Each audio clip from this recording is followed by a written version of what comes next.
ವಿದೇಶದಲ್ಲಿ ದಂತ ಚಿಕಿತ್ಸಕನಾಗಿರುವುದಾಗಿ ಹೇಳಿಕೊಂಡ ಬೆಳಗಾವಿಯ ಯುವತಿಗೆ 3.38 ಲಕ್ಷ 800 ರೂಪಾಯಿ ವಂಚನೆ ಮಾಡಿದ ಘಟನೆ ನಡೆದಿದ್ದು, ಸಿಇಎನ್ ಪೊಲೀಸ್ ಠಾಣೆಯಲ್ಲಿ ದೂರು ದಾಖಲಾಗಿದೆ ಎಂದು ನಗರ ಪೊಲೀಸ್ ಆಯುಕ್ತ ಭೂಷಣ್ ಬೋರ್ಸೆ ಹೇಳಿದರು.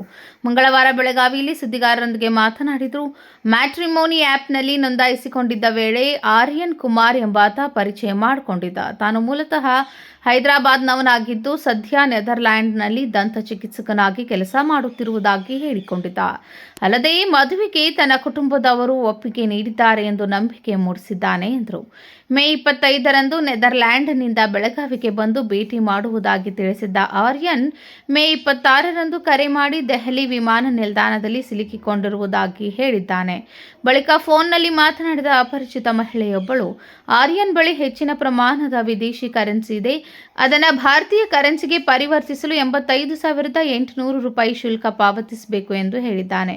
ಇದನ್ನು ನಂಬಿದ ಯುವತಿ ಸೂಚಿಸಿದ ಖಾತೆಗೆ ಹಣ ವರ್ಗಾವಣೆ ಮಾಡಿದ್ದಾಳೆ. ನಂತರ ಅದೇ ಮಹಿಳೆ ಮತ್ತೆ ಕರೆ ಮಾಡಿ ಆರ್ಯನ್ ಬಳಿ ಚಿನ್ನ ಹಾಗೂ ವಜ್ರಗಳಿದ್ದು ಅವುಗಳಿಗೆ ಜಿಎಸ್ಟಿ ಪಾವತಿಸಲು 2.53 ಲಕ್ಷ ಅಗತ್ಯವಿದೆ ಎಂದು ತಿಳಿಸಿದ್ದಾಳೆ.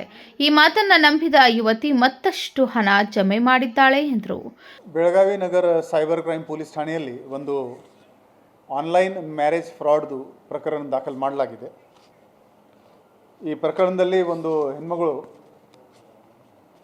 ರಿಬೌನ್ಸ್ ಅಂತ ಒಂದು ಮ್ಯಾಟ್ರಿಮೋನಿಯಲ್ ಆ್ಯಪ್ ಇದೆ, ಅಲ್ಲಿ ರಿಜಿಸ್ಟರ್ ಆಗಿದ್ದಾರೆ. ಒಬ್ಬ ಹುಡುಗ, ಅವನ ಆನ್ಲೈನ್ ಹೆಸರು ಅರ್ಜುನ್ ಕುಮಾರ್ ಅಂತ. ಇವನು ನಾನು ಹೈದರಾಬಾದವನು ಇದ್ದೀನಿ, ನೆದರ್ಲ್ಯಾಂಡ್ಸ್ನಲ್ಲಿ ಡೆಂಟಲ್ ಕೆಲಸ ಮಾಡ್ತಾಯಿದ್ದೀನಿ, ನಿಮ್ಮ ಫೋಟೋ ನನ್ನ ತಾಯಿ ತಂದೆಗೆ ತೋರಿಸಿದ್ದೀನಿ, ಮದುವೆ ಆಗೋಕ್ಕೆ ಇಷ್ಟ ಇದೆ ಅಂತ ಹೇಳ್ಕೊಂಡು ಪರಿಚಯ ಮಾಡಿಕೊಂಡು ಆನ್ಲೈನ್ ಮಾತಾಡಿದ್ದಾನೆ. ಮತ್ತು ನಾನು ನಿಮಗೆ ಭೇಟಿ ಮಾಡೋಕ್ಕೆ ಬೆಳಗಾವಿಗೆ ಬರ್ತಾಯಿದ್ದೀನಿ ಅಂತ ಕೂಡ ಕಮ್ಯುನಿಕೇಷನ್ ಮಾಡಿದ್ದಾನೆ. ಈ ಎಲ್ಲ ಕಮ್ಯುನಿಕೇಷನ್ ಮಾರ್ಚಿಂದ ಮೇ ತಿಂಗಳವರೆಗೆ ಆಗಿದೆ. ಮೇ ತಿಂಗಳಲ್ಲಿ ನಾನು ನೆದರ್ಲ್ಯಾಂಡಿಂದ ನೇರವಾಗಿ ಬೆಳಗಾವಿ ಬರ್ತಾಯಿದ್ದೀನಿ ಅಂತ ಹೇಳಿದ್ದಾನೆ. ಆವಾಗ ಅವನು ಈ ವಿಕ್ಟಿಮ್ಗೆ ಫೋನ್ ಮಾಡ್ತಾನೆ, ಲೇಡಿಗೆ, ನಾನು ದಿಲ್ಲಿ ಏರ್ಪೋರ್ಟಲ್ಲಿ ಇದ್ದೀನಿ, ಈ ಕಸ್ಟಮ್ ಅಧಿಕಾರಿಗಳಿದ್ದಾರೆ, ಅವರು ನಿಮ್ಮ ಜೊತೆಗೆ ಮಾತಾಡ್ತಾರೆ. ಆವಾಗ ಒಂದು ಲೇಡಿ ಮಾತಾಡ್ತಾರೆ, ಇವನು ನೆದರ್ಲ್ಯಾಂಡಿಂದ ಬಂದಿದ್ದಾನೆ, ಇವನ ಹತ್ರ ಫಾರಿನ್ ಕರೆನ್ಸಿ ಇದೆ, ಅದಕ್ಕೆ ಇಂಡಿಯನ್ ಕರೆನ್ಸಿನಲ್ಲಿ ಕನ್ವರ್ಟ್ ಮಾಡಬೇಕಾದ್ರೆ ಪ್ರೊಸೆಸಿಂಗ್ ಫೀ ಕೊಡಬೇಕು. ಸೊ ಆವಾಗ ಇವನು ಆ ಲೇಡಿಗೆ ಹೇಳ್ತಾನೆ, ನನ್ನ ಹತ್ರ ಬರೀ ಫಾರಿನ್ ಕರೆನ್ಸಿ ಇದೆ, ಇಂಡಿಯನ್ ಕರೆನ್ಸಿ ಇಲ್ಲ, ನೀವು ದಯವಿಟ್ಟು ಪೇ ಮಾಡಿ. ಸೊ ಈ ಅಮ್ಮ ಪೇ ಮಾಡಿದ್ದಾರೆ. ಅದು ಸ್ಟಾರ್ಟಿಂಗ್ನಲ್ಲಿ 84,000 ಪೇ ಮಾಡಿದ್ದಾರೆ.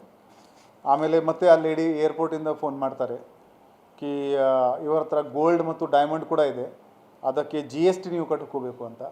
ಮತ್ತೆ ಇವರು ಪೇ ಮಾಡಿದ್ದಾರೆ. ಹಾಗೆ ಒಟ್ಟಾರೆ 3,38,800 ರೂಪಾಯಿ ಈ ಲೇಡಿ ಅಲ್ಲಿ ತುಂಬಿದ್ದಾರೆ ಅವರ ಅಕೌಂಟಲ್ಲಿ.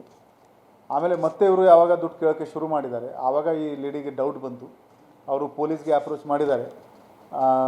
ಆಮೇಲೆ ನಾವು ಇದು 66C ಮತ್ತು 66D ಇನ್ಫಾರ್ಮೇಷನ್ ಟೆಕ್ನಾಲಜಿ ಆ್ಯಕ್ಟ್ ಪ್ರಕಾರ ಈ ಕೇಸ್ ನಾವು ತೊಗೊಂಡಿದ್ದೀವಿ. ಇದು ಸ್ಟ್ಯಾಂಡರ್ಡ್ ಮ್ಯಾಟ್ರಿಮೋನಿಯಲ್ ಫ್ರಾಡ್ ಇದೆ. ನಮ್ಮ ರಿಕ್ವೆಸ್ಟ್ ಇದೆ, ಆನ್ಲೈನ್ನಲ್ಲಿ ನೇರವಾಗಿ ಯಾರಿಗೆ ನಂಬಬೇಡಿ, ಹಣ ಕೇಳಿದರೆ ಖಂಡಿತವಾಗಿ ನಂಬಬೇಡಿ. ಇದು ಒಂದು ಭಾಳ ಸ್ಟ್ಯಾಂಡರ್ಡ್ ಮೋಡಸ್, ಭಾಳ ಹಳೆ ಮೋಡಸ್, 10-15 ವರ್ಷದಿಂದ ನಡ್ತಾ ಇದೆ. ಆದರೆ ಮುಗ್ಧ ಜನ ನಮ್ಮ ಇದಕ್ಕೆ ಪ್ರೇ ಆಗ್ತಾ ಇದ್ದಾರೆ. ಮ್ಯಾಟ್ರಿಮೋನಿ ಹಾಗೂ ಸಾಮಾಜಿಕ ಜಾಲತಾಣಗಳಲ್ಲಿ ಪರಿಚಯವಾಗುವ ಅಪರಿಚಿತರ ಮಾತುಗಳನ್ನು ಸುಲಭವಾಗಿ ನಂಬಬಾರದು. ವಿದೇಶದಿಂದ ಉಡುಗೊರೆ, ಕರೆನ್ಸಿ, ಚಿನ್ನ ಅಥವಾ ಕಸ್ಟಮ್ಸ್ ಶುಲ್ಕದ ಹೆಸರಿನಲ್ಲಿ ಹಣ ಕೇಳಿದರೆ ಅದು ವಂಚನೆಯಾಗಿರುವ ಸಾಧ್ಯತೆ ಹೆಚ್ಚಿದೆ ಎಂದರು.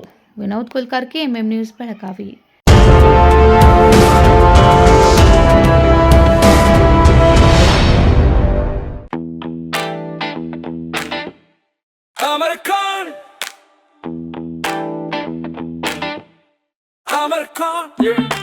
अमरकॉन कलेक्शन में आओ, नई वैरायटी यहाँ पाओ, सबके लिए कपड़े हैं खास, अमरकॉन में खुशियाँ हैं पास, अमरकॉन। अमरकॉन कलेक्शन, खड़े बाजार, बेलगाम।